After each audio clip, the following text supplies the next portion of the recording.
I applauded when he came in the Infinity War. Just saying.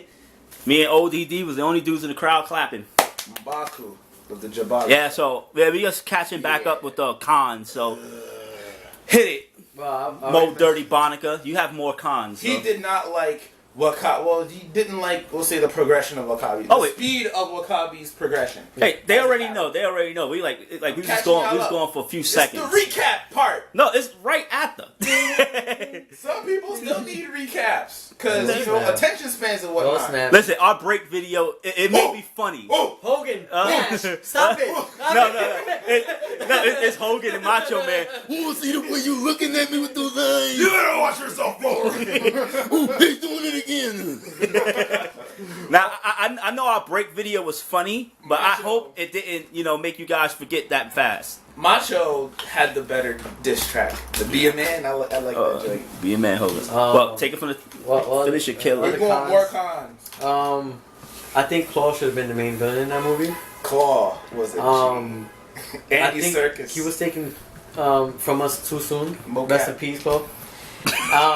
He's not dead. He's still alive on that SoundCloud, baby. Hey, he might be. I hope so. Bitch, he might be. Cause I was kicking to y'all during the movie while we was watching it. My hope for him to be able to come back, or just something that they could squeeze into his MCU equivalent. Yeah. Claw, Ulysses Claw, was a doctor who dealt with the sound properties of vibranium, and he got to the point where he was more or less the living embodiment of sound. Right. You think they might implement that? I hope so, because again, Andy Serkis, he played the hell out that character. He did. I would love to see Claw. Yeah, so much fun. Yeah, so much fun. He made it rain. Yeah. That's also not a knock on Killmonger. I think the way I would have done it is I would have had Claw do everything and try to invade Wakanda, or try to take the vibranium, whatever, for himself, whatever the case may be, and then at the end, Killmonger kills him, and then he kind of he kills him, he betrays him, but then he ultimately reveals that he was behind everything. That he was behind the whole manipulation of Claw and doing this, and then he would be the villain in the second movie. And then everything we saw right now should have been the second movie. And why he did everything. And I guess at that pace, you would have more time to Killmonger's whole thing. And the characters, you can flesh out more characters. His relationship to the royal family. Yeah, you can showcase a lot. T'Challa and Jadaka, or Eric Stevens, or Killmonger, whatever magazine y'all subscribe to, they're cousins. So you just saw two cousins fight each other, and one of them is good, the other one like a damn trout. Yeah. On some Shakespeare-ish. I think he should have been the main villain. He should have stayed the main villain. He should stay the main villain, and then, like I said, have Killmonger. Maybe not do it exactly the way I say, maybe some other way. But the way I would have put it was that Killmonger was really behind everything. He was the evil genius behind everything, and you can implement it somehow that he just needed Claw's help for whatever reason, his resources. But I mean, what would the everything be that he was behind? Because you look at it, Claw was just a dude who wanted the vibranium, and Killmonger was just a dude who wanted to get back into Wakanda. But he could use that. That's something he can use. He can be like, look, I'm just trying to kill this motherfucker, and you want the vibranium, right? Two birds with one stone. Or both of our objectives are in Wakanda. But it wasn't even that much about wanting to kill T'Challa. Like, at first, the way that it was teased, his father used to tell him about Wakanda. And then the sunsets are so beautiful, blah, blah, blah, blah. And as a little kid, you're like, man, I wish I could go there. Knowing that it's kind of like my birthright, but the way that things happen politically, I might never get to see it. Then he puts things together, and he's able to get there, and he's able to see it. And outside of that, I don't know. Like, again, like the progression of the character was a bit too quick, probably. Because like he went from I want to go see Wakanda to I want to rule Wakanda, just like that. But then I guess you could argue that he did that to get back at the lineage that pretty much took his daddy away from him. Yeah, I think Killmonger's goal was, I think his idea was, basically a typical villain would be like, oh, my revenge is to kill all of y'all. But I think Killmonger was above that. He says, killing y'all would be too simple. I'm gonna rule over y'all, and that's how I get my revenge. You know what I'm saying? That's how I get my revenge. Because you can just kill anybody and get your revenge, and then that's it. But if you can rule over the person that you feel destroyed your life, you're torturing them. You're torturing them. I think that's what Killmonger wanted to do. But I also feel that, okay, maybe I used the wrong words by killing, but he wanted vibranium, right, claws, and he wanted to rule over Wakanda. Their end goals were in the same location. It was Wakanda. So he could have used the claw for that. You could use claws like saying, like, look, you help me rule over, and I'll give you the vibranium. And just when Claus thinks he's gonna get the vibranium, bam! He's like, no, motherfucker, I'm keeping the vibranium for myself. You know what I'm saying? But like the thing I'm tripping on is how did Killmonger know where Wakanda was to bring Claw there? The maps in the journal. So then he wouldn't really need Claw. Like if anything, he would use Claw as what, extra firepower? Yeah, he was flying the plane. His boy was flying the plane. That's why he said, "Drop me off at Wakanda." But then, so then what? That gunfight happened in Wakanda in airspace? Like that happened like an airplane parking lot? that happened like not in Wakanda. No, but yeah, exactly. But he just took the plane and flew over there. But he would have been able to do that anyway. Yeah, he just probably said that so he could drop his guard and murk him anyway.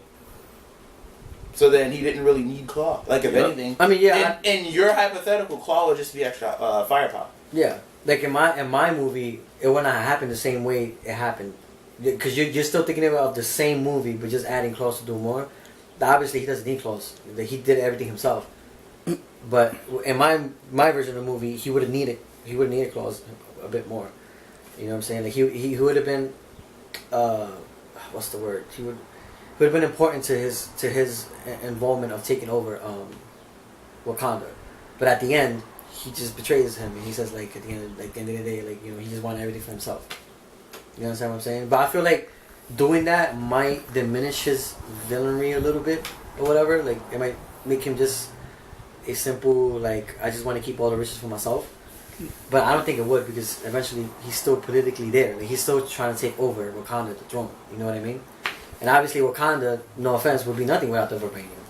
So he needs that. And if he gives that to Claus, what would he have? Stop trying to make sense of this but shit. But that's just in my movie though, and like Claus would just be like just a secondary villain. And once you find out that he just betrays him. Listen, my movie would have had Raul Julia trying to invade. Raul Julia? And Bison. And Bison stole the show with that one. Jean-Claude Van Damme stopped him though. Yeah, so that's all you have for cons? At the moment? No, there are some other ones. It's a safe movie. It's a Marvel movie. Of course, safe. I don't think they did anything too outrageous. I think they followed the same formula. Like I think you mentioned in the beginning. Yeah. That's right. It's not really a bad. It's just a con. Like it's like, oh, okay. This might be a little bit too much. I don't see why it made $1 billion. I don't see that. I don't know why it would make. What's my battering at? I don't like. I felt battering at right now. Like I don't know.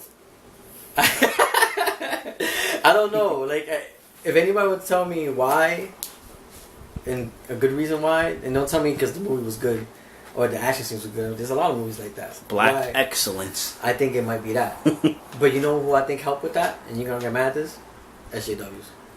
Yes. SJWs is the main reason why that movie did so well. I think they're a reason why that movie did so well, and I think that could be a reason why the movie was even made. Yep. But I think the people that got behind it are not SJW. Well, I don't think that's why the movie was made, because hell, like the final scene in Avengers Infinity War took place in Wakanda. You're not just gonna drop a whole bunch of people, like especially with what Marvel started last year. Especially how Marvel Studios does things. They're not gonna drop you into like a far off place without any past context. Mm. The Black Panther movie, and more specifically, the locale and the set pieces of Wakanda were the not necessarily foreshadowing, but the context by which you could adhere the final battle from Infinity War. And plus, you know, the Russo brothers read the Infinity Book. I'll tell you that. Yeah. But actually, like what I mean by the SJWs being made because of them is because I think at the end of the day, like there was some SJW reason motive behind it. You can't say that all these other movies where they implement like a black character or a woman and or this and they be like, oh, that's just SJW shit. And then when they give you a Black Panther movie and you don't say that's SJW shit, I'm sorry. Well, here's why I don't think it was, because none of the Dora Milaje were queer, and a lot of people had their man buns in a tizzy about that. Mm-hmm. Somebody was like, oh, like I just read something where Deadpool 2, I guess, had queer characters, Negasonic Teenage Warhead and her girlfriend Yukia. Hi, Yukia. Oh, Ryan Reynolds, you need to stop being you. But then, what would the world do without you?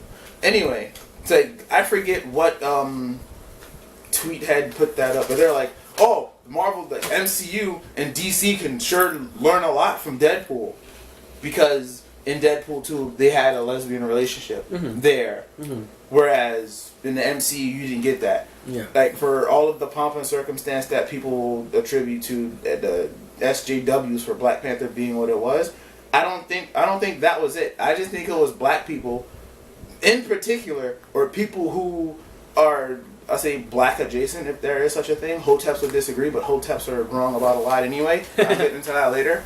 Y'all just need to stop y'all shit. Like, I look at it this way: it's Africa. There's no lesbians in Africa. They've died. They get lynched.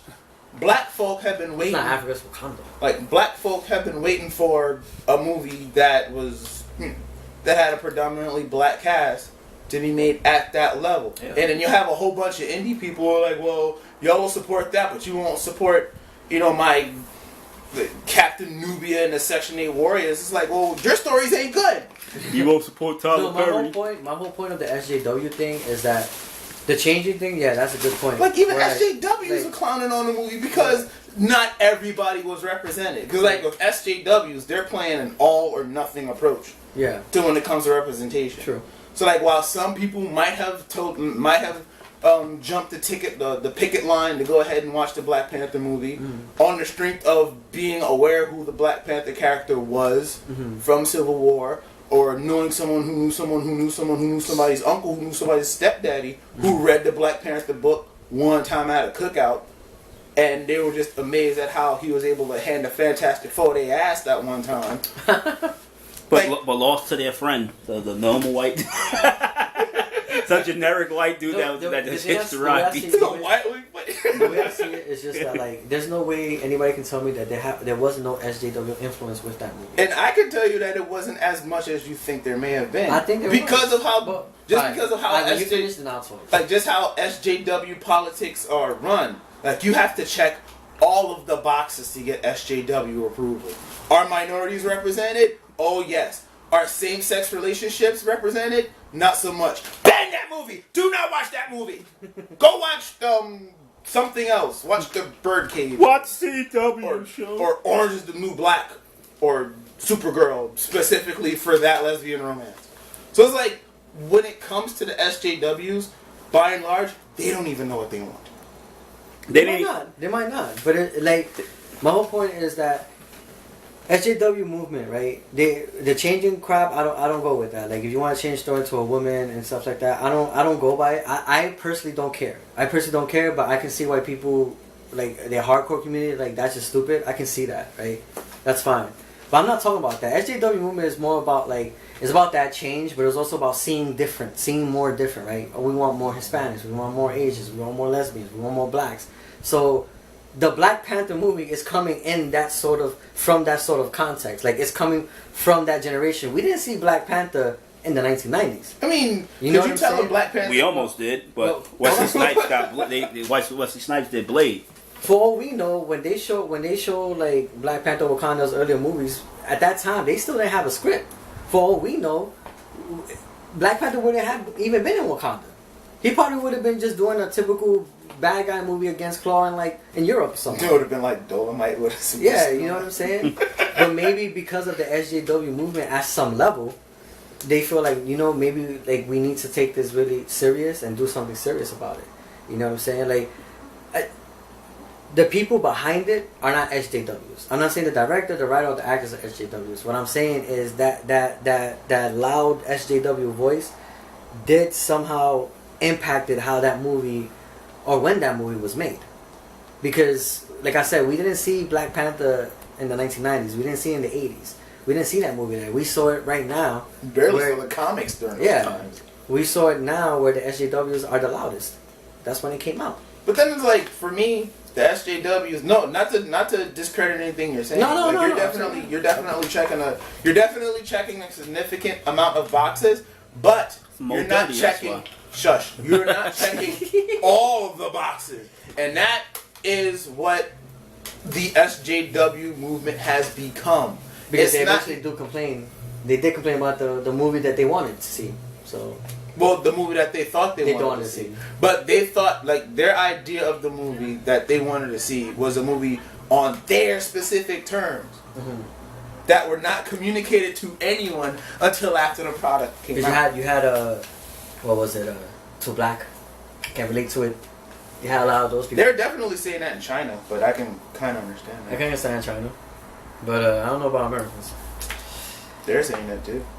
You see, that make no sense. I think all them people who caught all kinds of titty fits and whatnot when the Netflix show Dear White People came out. What if we put out a show called Dear Black People? We live in sensitive times. It's called Friends. Like you have movie studios that are called Dear Black People. Okay. No, but I can see the difference in that. More specifically, The Hobbit, as in Dear Black People, you're not allowed. Love Hollywood. Dear Black People, keep out. I can still see the difference in that. The whole door, not the hood.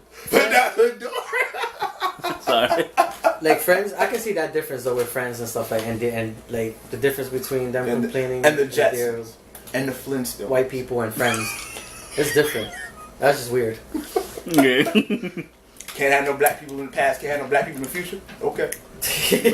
I see y'all. Because I think with Friends, yeah. I think with Friends is like I like the show. And I do agree that there was no like Hispanics or black people in there. Joey was my favorite character. But I don't take it as like they are trying to make it like a Whiteville at the same time. You're in the middle of freaking Manhattan. That shit was Woodcrest. But we're gonna have to wrap this one up though. So you're finishing. So did we get all of the cons, or at least the major ones? Because we got to get into some pros. Yeah. I mean, I wish I could have gone more deeper into my cons. But yeah, we could. We could go deeper. No, I don't want to. No. I don't think I will. We can go deeper. We could go. Nah, we could go sunken place deep. We do the pros, man. We do the pros. Well, with what's the dude name? I keep forgetting his damn name. Daniel Kaluuya? Daniel Kaluuya, yeah. Sunken place ties in full circle. No, for me to do the cons, I gotta go into my mode and just. Oh yeah. And his mode requires practically argue with someone. More gasoline. No, not even. Alright, so his mode requires more juice. I need to go without interruption, I guess you can say. Oh, okay, I got you. So then just a rant. Not a rant. No, it's a rant. Just go straight up. It's a rant. You can put music like this, like they do over there. Alright, so we'll be right back, ladies and gentlemen, with cons, baby. No, pros. I mean, pros. Sorry, pros. We already finished our con air segment, so now we going pro air. Over there hollering. Who?